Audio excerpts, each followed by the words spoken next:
se eu dissesse que o acidente de Hamilton em Zandvoort não foi culpa dele? E que Vasseur, em vez de repreendê-lo, o defendeu como nunca antes? Fica aqui porque vamos desvendar a mensagem mais inesperada de Lewis Hamilton e o que isso revela sobre o caos oculto dentro da Ferrari. Zandvoort. Até aquele momento, seu desempenho vinha sendo sólido. Ele havia recuperado confiança desde o difícil fim de semana na Austrália. Trabalhara intensamente com os engenheiros para ajustar seu estilo ao SF25. Na classificação, estivera perto do ritmo do seu companheiro, Charles Leclerc. Tudo parecia apontar para um resultado animador. Mas então, como se o circuito tivesse decidido lembrar que na Fórmula 1 nada é previsível, veio o desastre. Ao completar a curva 3, com sua característica inclinação em estilo oval, Hamilton tocou a linha branca externa do peralte justamente no instante em que começava a cair uma garoa leve. Um detalhe quase invisível a olho nu, mas decisivo em termos de aderência. As gotas sobre aquela pintura fizeram a diferença. O SF25 de repente perdeu tração traseira e, num piscar de olhos, o carro foi de traseira para as barreiras. Impacto limpo, sem ferimentos, mas brutal no simbólico. Foi seu primeiro abandono da temporada e o mais chocante. Seu primeiro não terminou desde o Grande Prêmio dos Estados Unidos de 2024, quando ainda vestia as cores da Mercedes. Esse detalhe não apenas quebrou uma impressionante sequência de confiabilidade, como também evidenciou uma vulnerabilidade que a Ferrari não pode se permitir em um ano no qual aspira ao campeonato. A queda foi mais emocional que técnica. No rádio, suas palavras foram poucas, mas intensas. Me desculpem muito, pessoal. O tom transmitia frustração, decepção e responsabilidade. Mas também se percebia um sentimento de impotência. Era como se Hamilton entendesse que havia elementos fora de seu controle. A superfície escorregadia, a configuração do carro ou mesmo a resposta dos pneus, tudo isso teria desempenhado um papel. Esse acidente não foi apenas mais um na história de Zandvoort. Foi um ponto de virada, porque a narrativa sobre a adaptação de Hamilton na Ferrari mudou. Até então, a história era a de um campeão em processo de integração que ia encontrando ritmo passo a passo. Mas depois daquele erro, abriu-se a possibilidade de que o carro não apenas não estivesse facilitando sua vida, como também estivesse diretamente atrapalhando seu talento. Além disso, não se pode ignorar o simbolismo do lugar. Holanda, terra de Max Verstappen, seu antigo grande rival. Nesse cenário, em que cada câmera estava de olho em seu desempenho, Hamilton ficou de fora sem a opção de responder na pista. Foi uma queda dupla, esportiva e narrativa. O que parecia um fim de semana promissor virou um questionamento profundo sobre o futuro do projeto Ferrari-Hamilton. Um acidente que, para além do abandono, expôs fissuras na estrutura técnica, na filosofia de projeto do SF25 e na relação entre piloto e máquina. Não foi apenas uma saída de pista.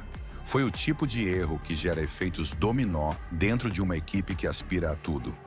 Uma cena breve que desencadeou uma cascata de reações, começando pelo próprio Hamilton, mas que teria sua verdadeira virada dramática minutos depois, quando Frédéric Vasseur pegou o microfone e surpreendeu a todos.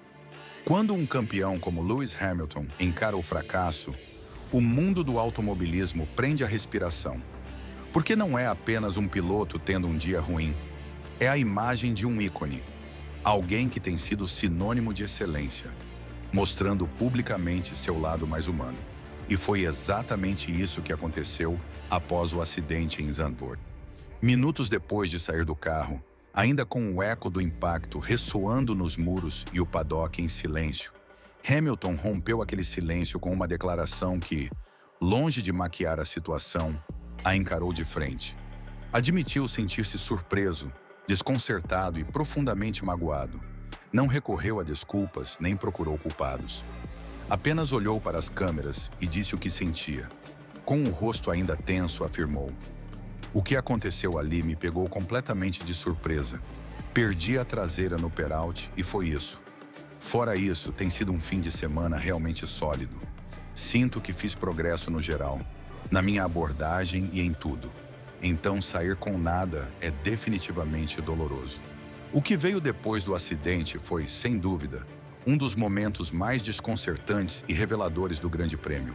Em um cenário habitual, após um erro de piloto que termina em abandono, o esperado é ver uma resposta contida, diplomática ou até fria por parte do chefe de equipe. Mas Frédéric Vasseur não escolheu esse caminho. Escolheu falar com franqueza. Escolheu defender seu piloto de uma forma que deixou muitos sem chão. E ao fazê-lo, lançou uma mensagem poderosa dentro e fora da Ferrari. Vasseur não apenas evitou culpar Hamilton, foi além. Deixou a porta aberta para que o acidente não tenha sido responsabilidade exclusiva do piloto. Suas palavras foram cuidadosamente escolhidas, mas o subtexto era claro. Disse que investigariam se houve alguma falha do carro, se algum componente, condição ou comportamento anômalo do SF25 contribuiu para o incidente. Essa declaração, vinda do líder da Ferrari, não é pouca coisa. Implica questionar o próprio produto que estão levando à pista. Não foi um erro típico, foi algo particular. A pista estava molhada pela primeira garoa e o Lewis fez a curva um pouco mais aberta do que na volta anterior. Essa explicação técnica oferecida por Vasseur cumpriu dupla função. Por um lado, protegeu a reputação de Hamilton diante da imprensa. Por outro, reconheceu implicitamente uma vulnerabilidade do carro em condições mutáveis. Uma característica que não pode ser ignorada se a Ferrari realmente aspira ao título mundial. A escolha das palavras também revelou algo mais profundo. Vasseur está construindo um ambiente emocionalmente seguro para seu piloto estrela. Em vez de isolá-lo após um erro, integra-o. Em vez de submetê-lo à pressão midiática, dá suporte. Isso contrasta com o que tradicionalmente se via na escuderia. Uma organização que historicamente tem sido severa e reativa com suas figuras quando as coisas não saem como esperado. E é aí que o gesto ganha ainda mais valor, porque Vasseur sabe perfeitamente o que Hamilton representa na sua equipe.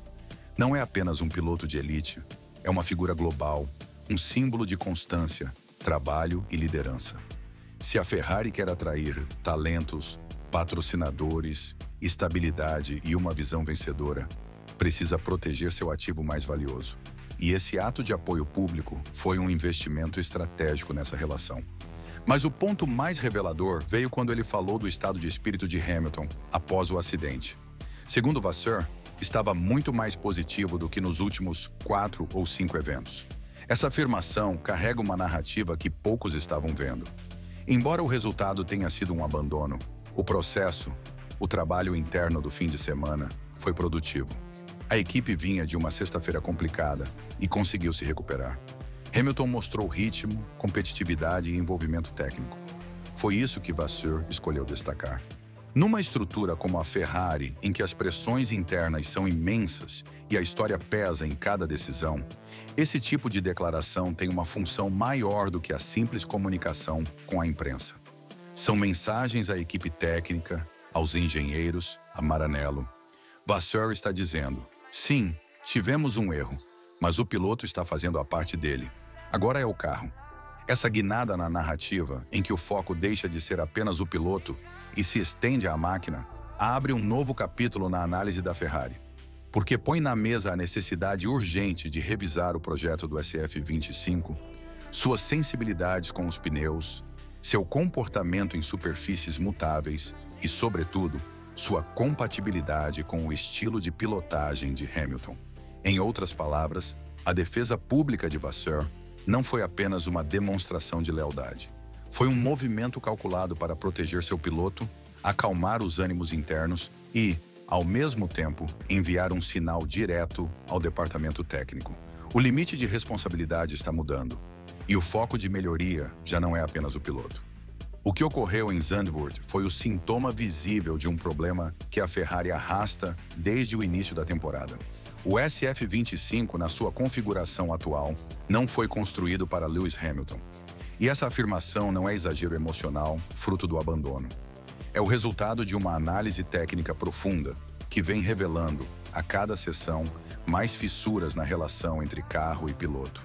É aqui que a engenharia colide com a realidade de pista. Um carro pode ser extraordinário na simulação, Mas se não permite o erro humano em condições reais, não é um carro vencedor.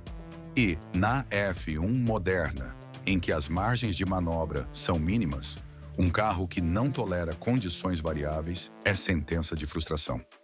A ironia é que a Ferrari trouxe Hamilton para dar o salto final rumo ao campeonato. Mas o carro que lhe entregou não se comporta como uma extensão de seu talento, e sim como um obstáculo que ele precisa superar a cada fim de semana. A curva de aprendizado, longe de se aplanar, virou uma escalada constante. Besser sabe disso, Hamilton sabe disso, e agora todo o paddock também. O desafio que se impõe à Ferrari não é pequeno. Não basta adaptar o carro ao Leclerc e esperar que Hamilton se ajuste. Se querem aspirar aos 2 campeonatos, precisam redesenhar não apenas partes do SF25, mas sua filosofia de desenvolvimento inteira. E tem de fazer isso com urgência. Porque num campeonato apertado como 2025, cada corrida perdida por incompatibilidade técnica é uma oportunidade que não volta. O que aconteceu em Zandvoort vai além de um simples abandono. Não é apenas mais uma anedota da temporada, nem um erro isolado de um piloto que, por hábito, raramente falha. É o reflexo de uma fratura técnica, emocional e filosófica entre um piloto lendário e uma equipe histórica que ainda busca se redimir de suas próprias sombras. Por sua vez, Frederic Vasseur não optou pelo silêncio nem pela crítica interna. Escolheu o mais difícil: botar o corpo pelo seu piloto. Reconheceu que o problema pode estar em casa, que talvez não estejam dando a Hamilton o carro de que ele precisa para voltar a ser o predador de pista que foi por mais de uma década. E, nesse reconhecimento, há algo fundamental: liderança de verdade. Agora, a grande pergunta está sobre a mesa. A Ferrari tem capacidade de reverter essa tendência a tempo? Consegue redesenhar as áreas-chave do SF25 sem comprometer a competitividade imediata? Ou este será um ano de transição frustrante, no qual a dupla Hamilton-Ferrari fica presa entre promessas quebradas e oportunidades perdidas? Quero saber o que você pensa. Este é o começo de uma grande jornada de Hamilton com um cavalino rampante? Ou estamos vendo o sonho de glória da Ferrari escapar mais uma vez? Você acha que a equipe conseguirá modificar sua abordagem técnica no meio da temporada? E, acima de tudo, confia que essa relação se tornará uma aliança vencedora ou terminará como mais um capítulo de decepção na história recente de Maranello? Deixe sua opinião nos comentários.